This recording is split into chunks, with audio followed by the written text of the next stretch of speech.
Hello students, welcome in MKH video series. और आज अपने क्लास 10th के अंदर पोइम नंबर 9 फोग है जो वो इस वीडियो के अंदर अपने बात करेंगे। Poem number 9 fog. ओके, तो आज के अपने इस वीडियो में पोइम नंबर 9 के बारे में अपनी बात करेंगे।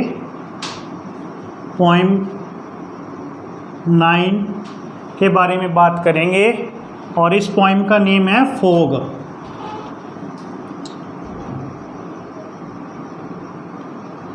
Okay, fog. फोग किसे कहते हैं? फोग कहते हैं धुंध को। ठीक है, सर्दियों में ओस आपने देखी होगी। ठीक है, ओस की बूंदों को आपने देखा होगा। देखा क्या होगा? आपने उनको फील किया होगा। ठीक है, वो क्या है? वो फोग है। फोग बोले तो कोहरा या धुंध, कोहरा या फिर धुंध।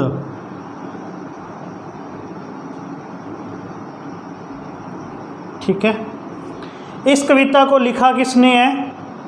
इस कविता को कंपोज किसने किया है? कंपोज किया इस कविता को कार्ल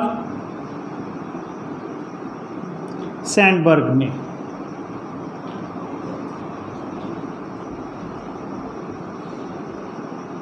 इस कविता को कंपोज करने वाले कौन है? कार्ल सैंडबर्ग है। फोग का मतलब क्या होता है? धुंध। ठीक है, तो बात करें इस कविता की अपनी, तो कवि इस कविता के अंदर जो है क्या कहते हैं?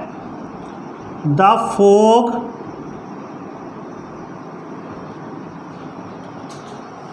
Comes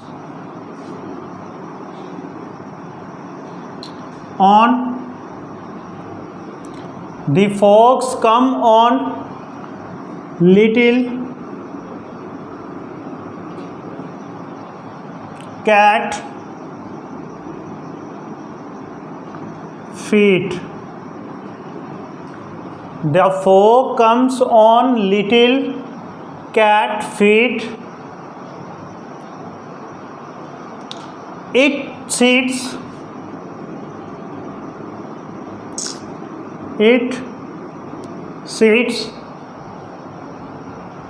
looking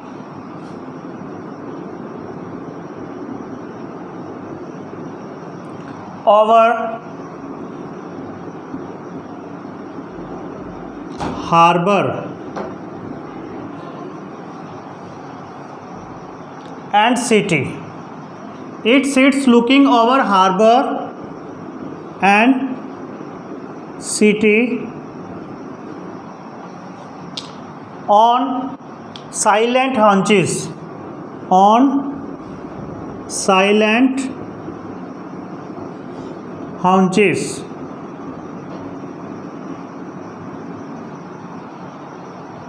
And then moves on.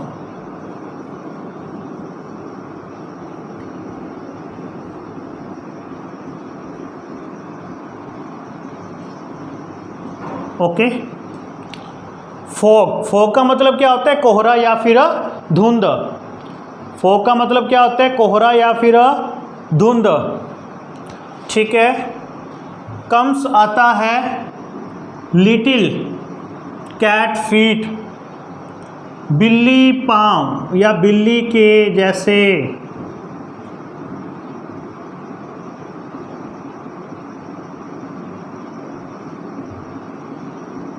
ठीक है, बिल्ली के पाँव जैसे। बिल्ली पाँव का मतलब जैसे कैट अपने शिकार को करती है ना, पैर को दबाकर बिना आवाज़ किए, वैसे। Sits looking over harbour. Harbour का मतलब होता है बंदरगाह। क्या मतलब होता है? बंदरगाह। ठीक है, सिटी शहर। साइलेंट, साइलेंट बोले तो शांति से। साइलेंट का मतलब क्या होता है? शांति से।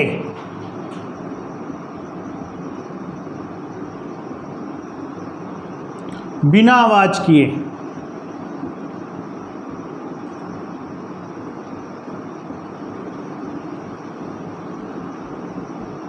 क्वाइटली बोल सकते हो आप। ठीक है। हॉन्चिस, हॉन्चिस का मतलब होता है झुक कर बैठना या झुकना। तो देखो, the fog comes on little cat feet, कवि कहते हैं कि जो कोहरा है ना, comes on little cat feet, ठीक वैसे ही आता है जैसे एक बिल्ली हल्के हल्के कदमों से आती है। जिस प्रकार बिल्ली के आने का पता नहीं लगता, उसी प्रकार से कोहरे के आने का भी पता नहीं लगता। जैसे ही हम कई बार देखते हैं सर्दियों में गेट अपने ओपन होता है और देखते हैं कि मौसम साफ़ है, और अचानक कई बार आपने ऐसा देखा होगा कि जस्ट कुछ ही मोमेंट्स में आप द्वार से बाहर निकलते हो तो आपको बहुत ज़्यादा कोहरा दिखाई देता है। ठीक है, तो कवि कहते हैं कि जो फॉग की अपीयरेंस है, ठीक है, फॉग की जो अपीयरेंस है, जो फॉग का आना है, वो क्या है, बिल्कुल ही वैसा है जैसे एक बिल्ली आती है। कवि कह रहा है कि जो फॉग है उसका आना, उसकी अपीयरेंस ठीक वैसे ही बनती है जैसे एक बिल्ली के पाँव जैसे मतलब कि बिल्ली एक अचानक से आ जाती है। It sits looking over harbour, कोहरा जो है वो अपने पाँव इतने जमा लेता है, कहने का मतलब अगर लाइन के हिसाब से देखा जाए तो बैठ जाता है बंदरगाह पर, लेकिन आप इसे ऐसे देखोगे कि कोहरा एक बंदरगाह पर, कहने का मतलब किसी पानी वाले स्थान पर चारों तरफ से इतना ज़्यादा विशाल फैल जाता है, जहाँ पानी ज़्यादा होगा, जहाँ कहने का मतलब वो एरिया जहाँ पर पानी अपने प्रचुर मात्रा के अंदर है, वहाँ पर कोहरा ज़्यादा होता है। ठीक है, जहाँ खुले प्लेसेस हैं वहाँ पर कोहरा ज़्यादा अपने को महसूस होता है। तो कवि कहते हैं कि सिट्स ओवर हार्बर, कि कोहरा जाकर बंदरगाह पर बैठ जाता है, कहने का बंदरगाह के आसपास कोहरा क्या हो जाता है, फैल जाता है। एंड सिटी, पूरे शहर में फैल जाता है। एंड साइलेंट हॉन्चिस, और वहाँ पर बिना आवाज़ किए झुककर, हॉन्चिस का मतलब वैसे तो होता है कंधे झुकाकर बैठना, कहने का मतलब कोहरा एक प्रकार से ऐसे आते हैं, यहाँ पर कोहरे का क्या मानवीकरण कर दिया गया कि कंधे झुकाना, हालांकि ये मानव काम करता है, वस्तुएं काम नहीं करती, ये चीज़ थिंग्स काम नहीं करती। कोहरा जो है वो एक जगह होकर बैठ जाता है साइलेंटली, बिना आवाज़ किए, quietly, and then moves on, और फिर कुछ समय बाद कोहरा क्या हो जाता है, चला जाता है, ठीक वैसे जैसे एक बिल्ली चली जाती है। ठीक है, तो कहने का मतलब कोहरे का आना ठीक वैसे ही होता है जैसे एक बिल्ली आती है। उसके बाद कहते हैं कि ये हार्बर पर इस प्रकार से जाकर शहर के अंदर और पानी के बंदरगाह, उस बंदरगाह के आसपास इस प्रकार से फैल जाता है, शहरों में और बंदरगाहों पर फैल जाता है। साइलेंट हॉन्चिस, बिल्कुल झुक के बैठा रहता है आवाज़ किए बिना।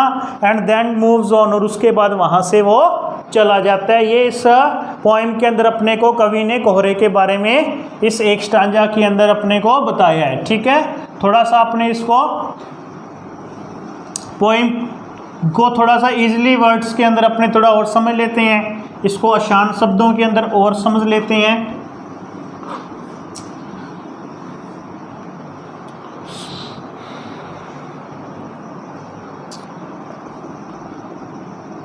व्हाट डज, क्वेश्चनों के माध्यम से समझ लेते हैं। What does the poet, what does the poet think, what does the poet think about fog, कवि फॉग के बारे में क्या सोचता है। What does the poet think about fog, तो अपने कह सकते हैं the poet comparison, the poet comparison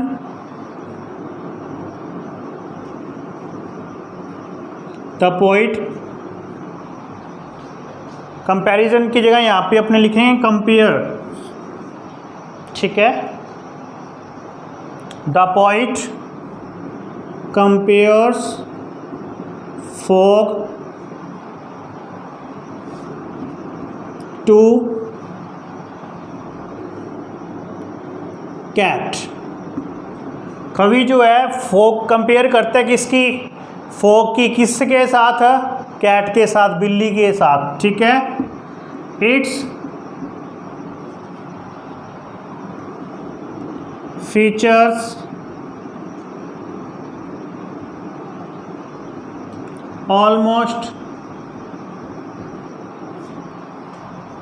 same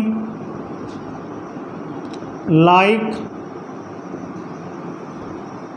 A cat. इसकी जो फीचर्स हैं, इसके जो मतलब कि विशेषताएं हैं कोरे की, ऑलमोस्ट ठीक वैसी ही हैं जैसी कि एक बिल्ली की होती हैं। लेकिन यहाँ पर आपको ना मैं एक लिटरेरी की बात और बताता हूँ कि एक तो होता है लाइक ए। लाइक ए का मतलब तो हो गया की तरह,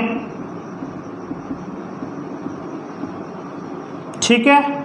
जब दो असमान वस्तुओं की तुलना करते हैं तो उसके लिए लाइक ए वर्ड यूज कर देते हैं, उसके जैसे, या फिर अपने इसकी वर्ड की जरूरत अपने यूज कर देते हैं एज, या किसकी जरूरत कर देते हैं, या तो अपने लाइक ए का प्रयोग करते हैं या एज का प्रयोग करते हैं, ठीक है। एक अपने किसी की तुलना, जैसे मैं कह दूं बिल्ली की तरह, ये चीज़ समझो आप, बिल्ली की तरह, तो अपने कह दिया लाइक ए कैट, ठीक है। जैसे मैं कह दूं भारत का शेर,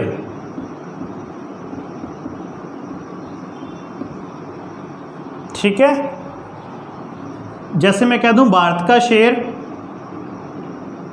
महाराणा प्रताप है,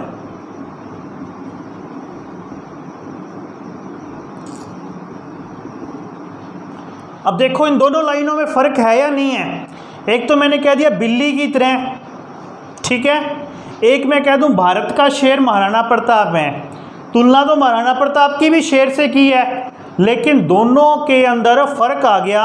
फ़र्क किसमें, किस तरीके से आ गया, एक एज इट इज़ दिखने वाला जिसमें लाइक ए और एज का प्रयोग करते हैं, और इसको तो लिटरेरी टर्म की भाषा में बोलते हैं सिमिली, और जिसमें ये वर्ड ऐसे आ जाते हैं कि एक को स्पेशल कोई पदवी दी जाती है, इसको लिटरेचर में बोलते हैं मेटाफोर, जिसमें ज़्यादातर ऑफ और हैज़, इज़ या वाज हेल्पिंग वर्ब का मेनली यूज होता है, मोस्टली ऑफ का यूज होता है। जैसे Maharana Pratap is lion of India, ठीक है, ना कि Maharana Pratap is like a lion, शेर की तरह नहीं, भारत का शेर, ना कि शेर की तरह। तो इन दोनों में फ़र्क आता है। यहाँ पे कवि है जो फोक के साथ जो है तुलना कर रहे हैं ना कैट की, तो वो मेटाफोर यूज़ कर रहे हैं ना कि सिमिली, लेकिन पोइम में लाइक ए वर्ड है तो हमारे को इसकी कन्फ्यूज़न बनना जायज़ है, ठीक है। तो खैर ये आपके सिलेबस में ये चीज़ इतनी तो नहीं है, फिर भी एक एक्स्ट्रा नॉलेज है कि कंपैरिजन किस हिसाब से लिटरेचर की भाषा में, लिटरेचर की भाषा में अपने को लैंग्वेज में देखने को मिलती है। ये आगे आप आने वाली कक्षाओं में जैसे करोगे ना लिटरेरी का पोर्शन, तो उसके अंदर आपको ये देखने को मिलता है। तो पोइम में आते हैं दोबारा से अपने, तो what does the poet think about fog, कवि फॉग के बारे में क्या सोचता है। The poet compares fog to cat, कवि जो फॉग की तुलना है वो किसके साथ करता है, कैट के साथ करता है। Its features almost same like a cat, किसकी तरह, कैट की तरह, ओके। तो उसके बाद अगर अपने बात करें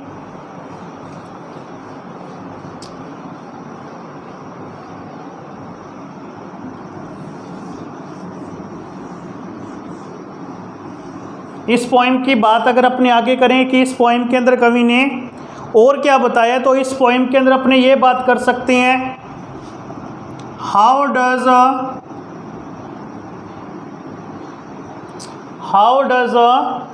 द फॉग कम, फॉग कैसे आता है, how does the fog come, fog कैसे आता है, ठीक है। अपने कह सकते हैं fog comes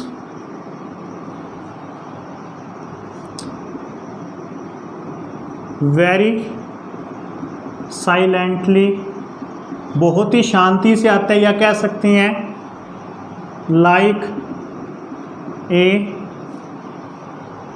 little cats feet. इसका मतलब भी क्या होता है, साइलेंटली होता है। कोहरा जो है वो बहुत ही शांतिपूर्वक आता है, या अपने कह सकते हैं like a little cats feet, ठीक है, बिल्ली के हल्के कदमों के जैसे कोहरा आता है, ठीक है। उसके बात करें इन which thing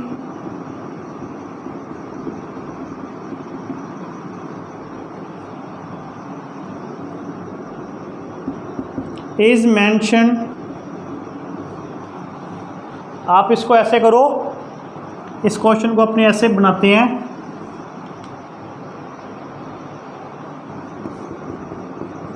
what thing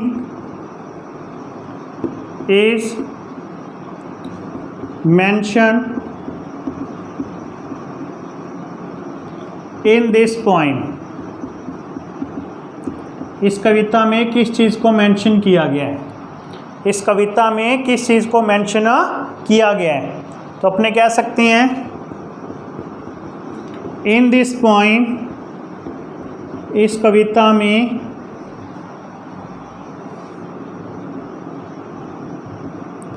geographical feature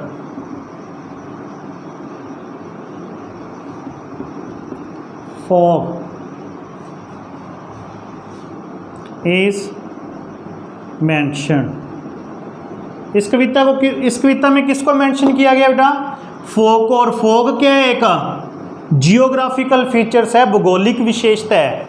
fog क्या है, एक भौगोलिक विशेषता है, और उसकी कहने का मतलब है जो फॉग है उसके विशेषताओं के बारे में बात की गई है। तो फॉग अपने आप में क्या है, एक जियोग्राफिकल फीचर्स है, कहने का मतलब एक भौगोलिक विशेषता है,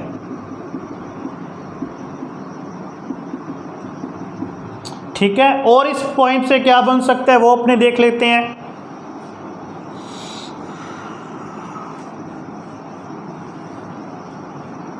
कार्ल सैंडबर्ग इसके पोइट का नेम है, इसे याद रख लेना आप।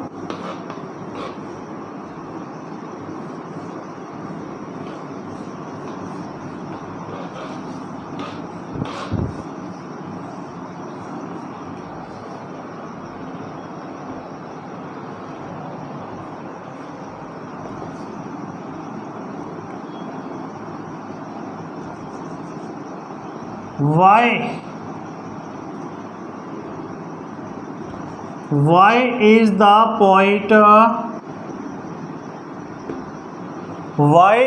poet compared